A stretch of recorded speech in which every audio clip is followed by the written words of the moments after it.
Now, this picture here that I have here, the symbolism is that there is a road that we have to take as black men. If the sky is the limit, there's a road that we need to take, or there are different paths that can go, but ultimately, for us to transcend our situation, we got to realize one thing: we're all we've got. We don't have any real allies as far as other groups. Hell, we don't even have allies in our own community for the most part. As far as saying the families or the women are concerned, listen, we need to face one fact. I don't care what you hear from some of these other conscious community people or whatever group you want to name.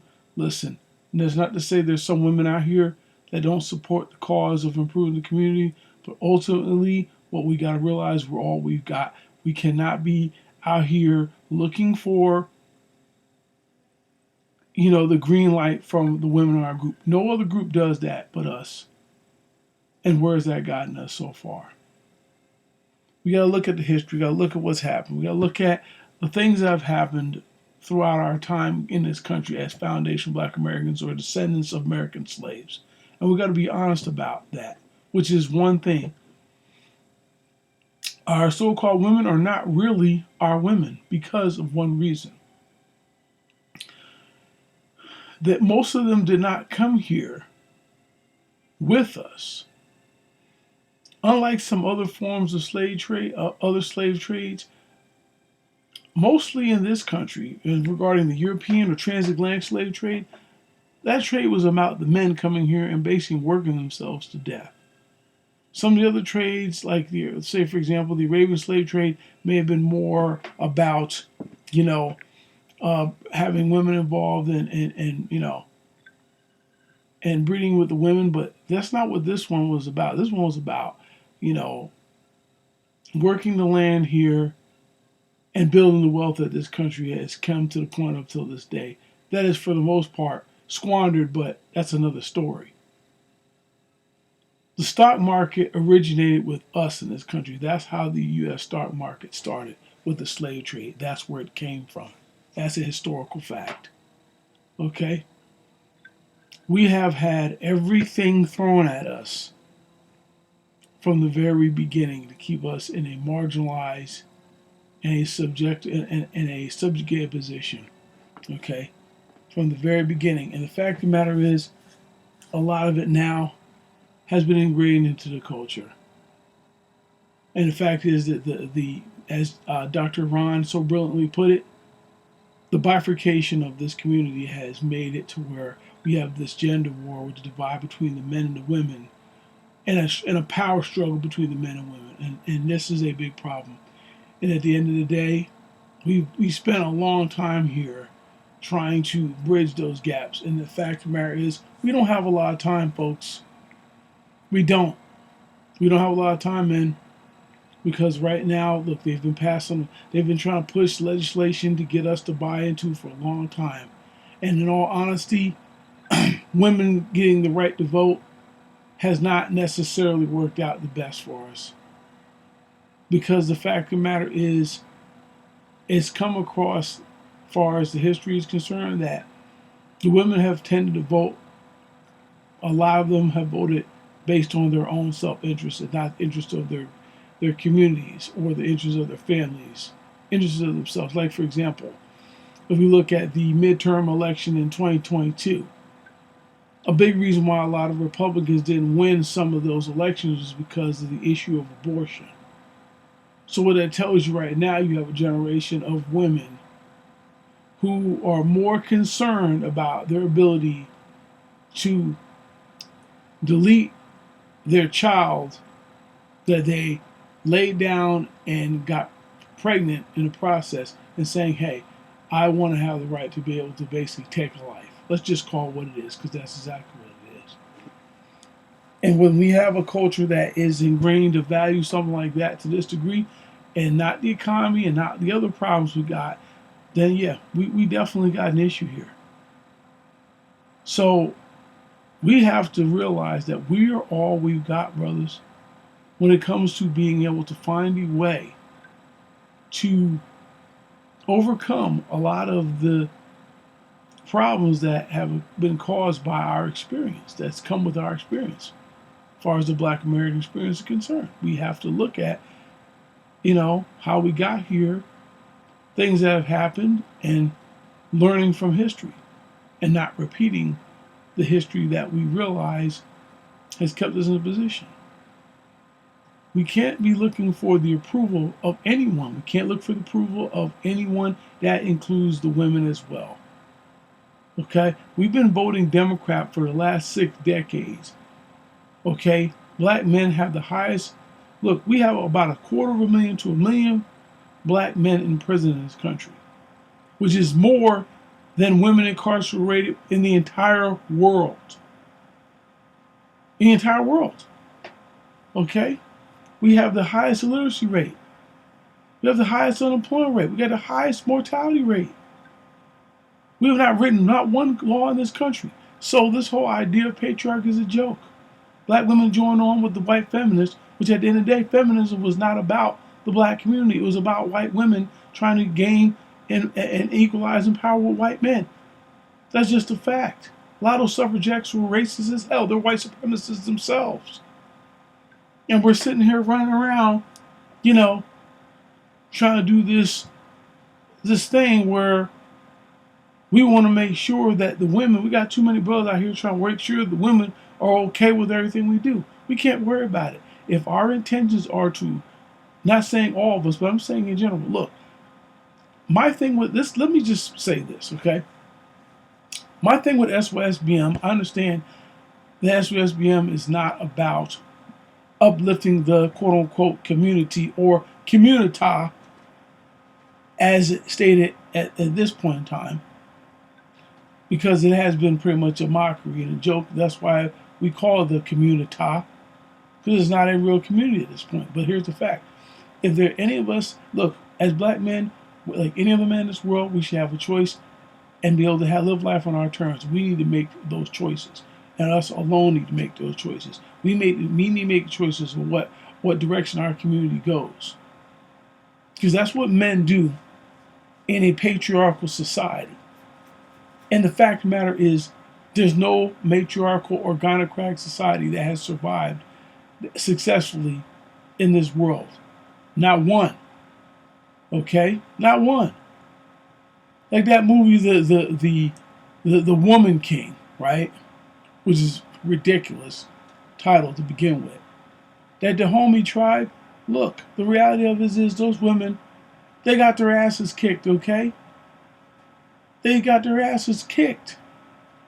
So they can try to sit there and Hollywood can try to glorify this masculinization of black women and this fake feminist fantasy and romance that they want to have, but it's not real life. This is social engineering they're engaging in. And we still have a lot of women still wanting to buy into this grandiose fantasy that don't work. That is nothing but dysfunction and insanity. But guess what? We have to be the same people in the room no matter what.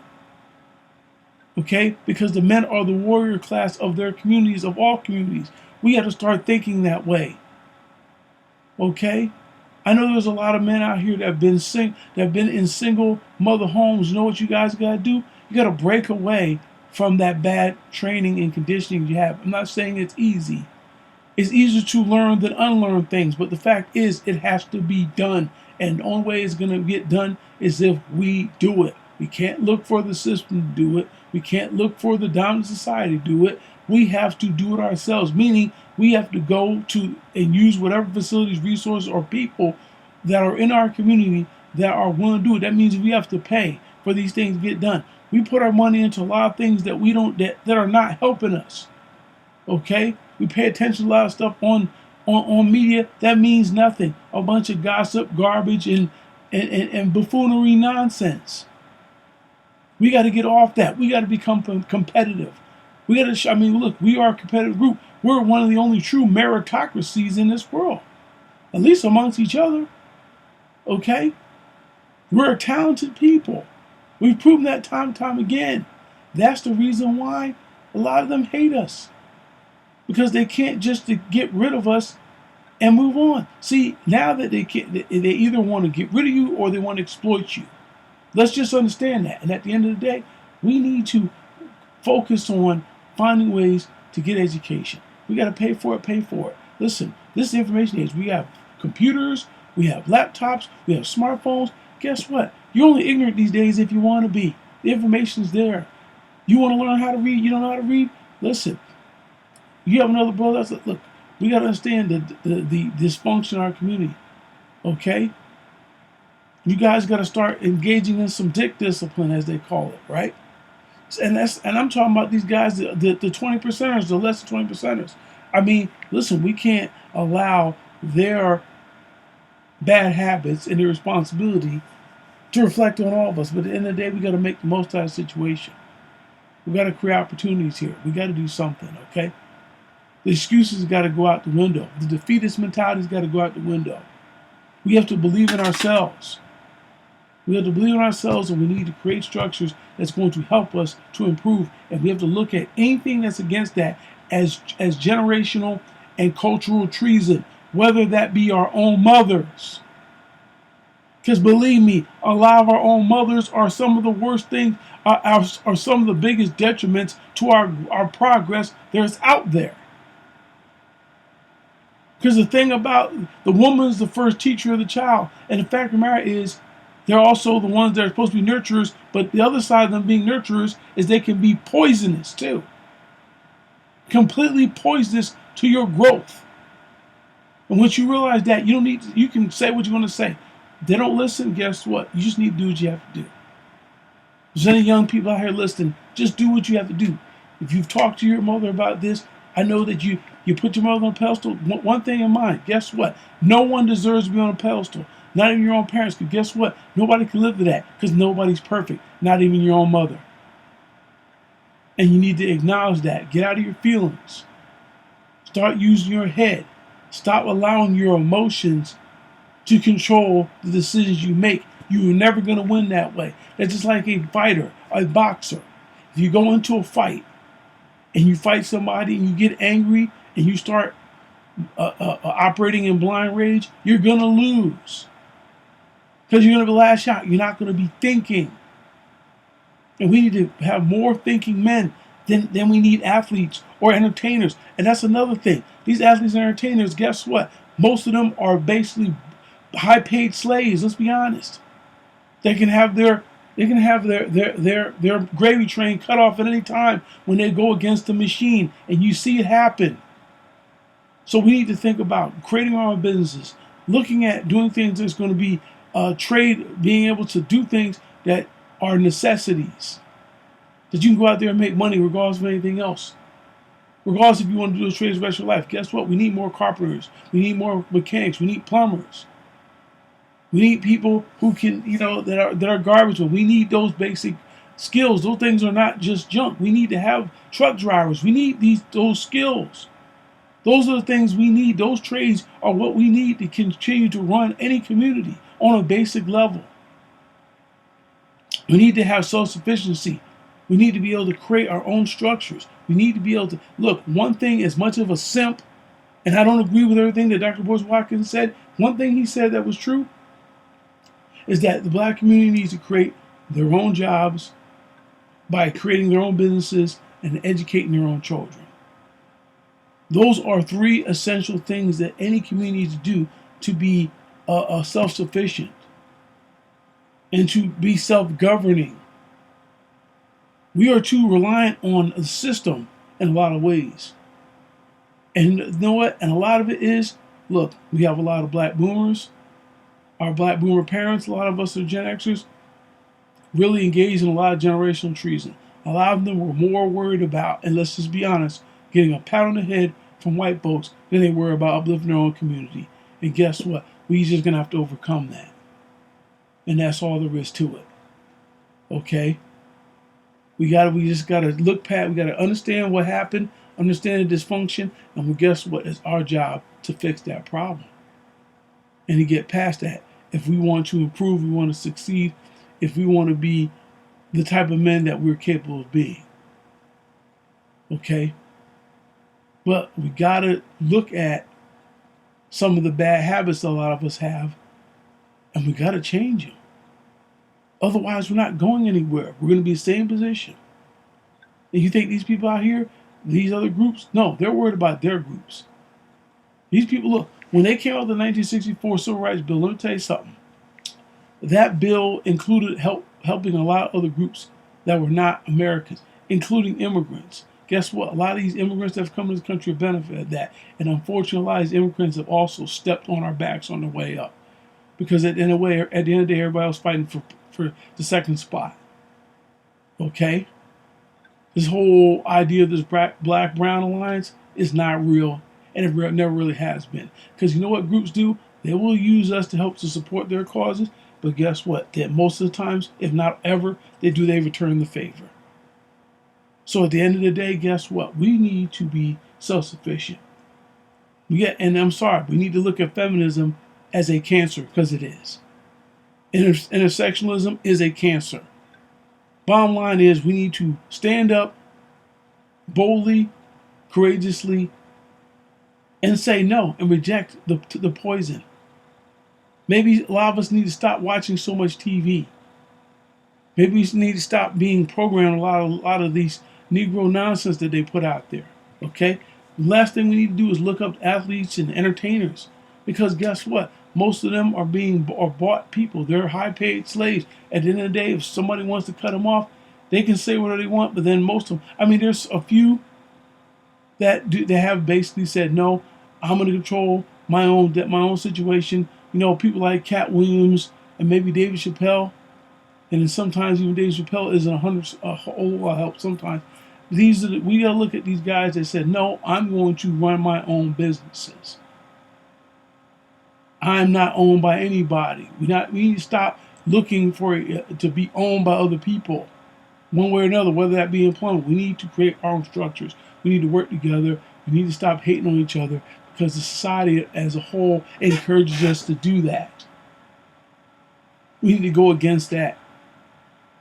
Do they want you to stay in a compromised position, and they use people in your own community to do it? A lot of these old civil rights fossils in Congress, they've done absolutely nothing. Black folks have not moved an inch as far as wealth in this country since 1965. Okay? So what does that tell you? A lot of the failures are, if you look at the history, are due to people within our own community betraying us. That's time and time again. That's time and time again. Okay, it's happened time and time again. It happened with the Black Panthers. It happened with Fred Hampton. It's happened with a whole bunch of other people. Okay? It's time for us to get on board. And I just get mad. I sit there and watch some of these people, some of these other high public figures out here who have all this wealth and this, that, and the third. Some of these people, they're not even from this country. They come in here and they make all this money. And we help build this country, and this is the same country that does not want to compensate our people for what we did in order to create this wealth in this country. Okay? And you got Negroes out here sitting there calling this so-called black conservatives, calling this a handout, calling reparations a handout. I'm so sick of hearing that nonsense. Because you know what? It's not a handout. It's called recompense. It's only called a handout when it's to us, not anybody else. We need to reject that. We need to demand what's due us, and we need to fight to build ourselves into a position. We need to support each other, whether that be financially, whether that be through education, or whatever help that we can get. Stop being jealous of each other. Stop wanting to be the HNIC, because guess what? That's not going to get us anywhere. We need to be like everybody else. Let the best man win, and let that be the impetus to promoting us into the future and pushing us up into where the sky's the limit. Okay? There's a lot of different roads to get there, and it may be different for a lot of us, but at the end of the day, the substance has to be the same. And it doesn't matter who anybody dates. Guess what? Stay on code when it comes to supporting your people. And I'm talking about us as black men. That's what I'm talking to. That's what I'm talking to, no matter where you are in this world. Whatever country you travel to, whether you be a passport bro, whether you be dating someone out there. I don't care. Doesn't matter. That's the reason why I said that SYSBM. My thing is this: I'm not trying to tell any of you guys that you need to go and try to be with black women. If you don't want to be black women, I don't care. I don't think that's the real issue. I'm sorry. Because people will say, well, you can't have black community, but I have black women. Guess what? Read Dr. Frances Cress Welsing's book, The ISIS Papers, and see what she says about that. Because I notice nobody ever talks about the fact that this is a black woman who is a psychologist who said that basically you can create a black child with a non-black woman. A black woman says that. But of course nobody talks about that. None of these hoteppers talk about this. Dr. Umar don't talk about this. None of these folks talk about it. But guess what? We need to look at and understand the power we really have and stop thinking like slaves and actually exhibit the power we have. And as they say, power is not given, it's taken. Well, guess what? Guess what it's time to do?